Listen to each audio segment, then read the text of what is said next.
Hey there, if you ever wondered how gladiators would eat, this video is going to tell you all about that and why it actually isn't a good idea for you to try.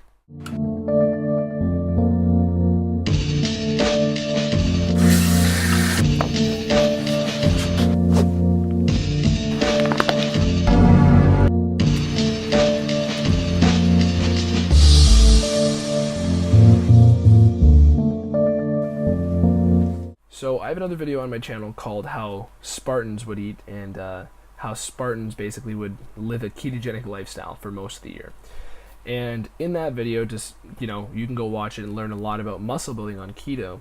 But the gist of it is they would eat a lot of, hunted food, a lot of healthy animal products that would be very nutrient dense because they were all grass fed. They wouldn't have any grain fed animals that didn't exist at the time, and they would have some fruits around the year when it was in season, but the bulk of their diet was from a little bit of vegetables and primarily nutrient dense animal foods. So basically they were eating fat and protein. Now in that video I compared them to the gladiator diet a little bit, and I'm going to get into that a little more because you might have seen a study that said turns out gladiators actually were very plant-based, and this checks out. It checks out. And in the movies you see these gladiators, like Russell Crowe is like ripped and he's fighting people and all that stuff, and the gladiators are supposed to be an epitome of manhood, like you've seen Spartacus. They're all yoked and and all that stuff. But in reality there's a lot of evidence that supports that gladiators weren't actually in that great of a aesthetic shape.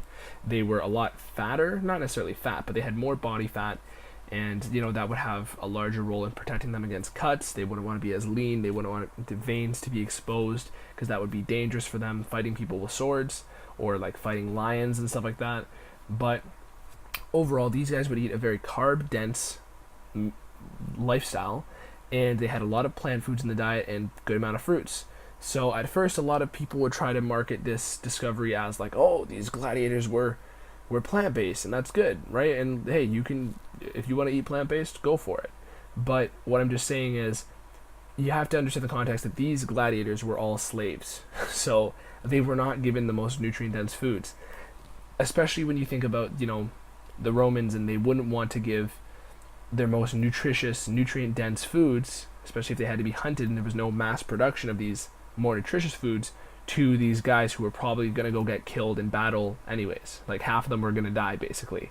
So they're not going to want to give out their best, most nutritious food. They just want to give out the highest energy food. So this would be the quick digesting carbohydrates. And it's not as if these guys up top would know that in the Roman days, but they knew that giving these people, these gladiators, these warriors high amounts of carbohydrates and starchy foods would be the best energy source.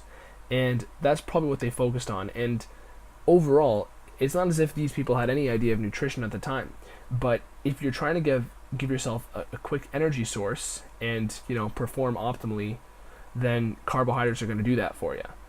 And they might also cause you to add a bit of fat, but if you're fighting people in one-on-one combat with swords, that might be helpful to you. Overall, so what their diet actually looked like was, they would give these guys like almost like a paste too of like these broken up grains and plant ashes, and overall they found large amounts of like calcium in their bones and zinc. So this could also be from the anti-nutrients in plants because they bind to calcium and other minerals. But overall, from a nutritional standpoint, the high presence of carbohydrates in the diet is just a implication of these guys were there for energy, and these guys were there to go out with a bang, and basically that's exactly what the gladiators' diet was. It was not necessarily something that was necessarily healthy, and there's evolutionary context for that, historical context for that, because, like I said, these people were slaves, and they were not somebody who the Roman government would want to waste, high quality nutrition on. Hunting, high quality food was a luxury at the time. They wouldn't want to do it. Maybe they would give it to the higher quality gladiators, like the Maximuses, the Russell Crowes, the Spartacuses. Actually, Spartacus got a lot of problems, so I don't think they'd give it to him. But a lot of these guys did not eat particularly healthy. And It's just an insight as to how to use your carbohydrates effectively. That's the whole point of this video, is because you don't want to eat like a gladiator, because the gladiators had way too much carb, not as much protein as they should have had, not as much healthy fats they should have had. They basically were the epitome of people who weren't eating nutrient-dense foods. They were eating foods that would give them energy and give them a decent amount of fat, because the insulin response of carbohydrates, even though the Romans wouldn't know that at the time, but basically they would have foods for energy and decent amounts of fat for protective tissue and stored energy. That's basically also the evolutionary reason for fat and why we store it.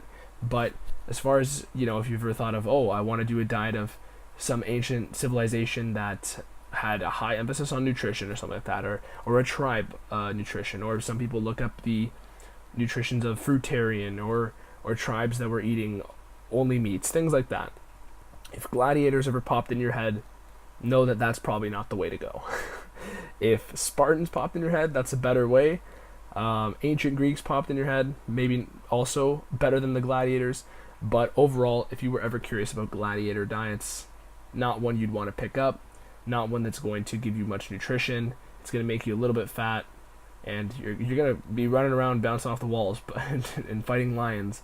But at the end of the day, that's the whole video on the gladiator diet. So maybe not the best option, but hopefully you learned something valuable from this video. You found it entertaining.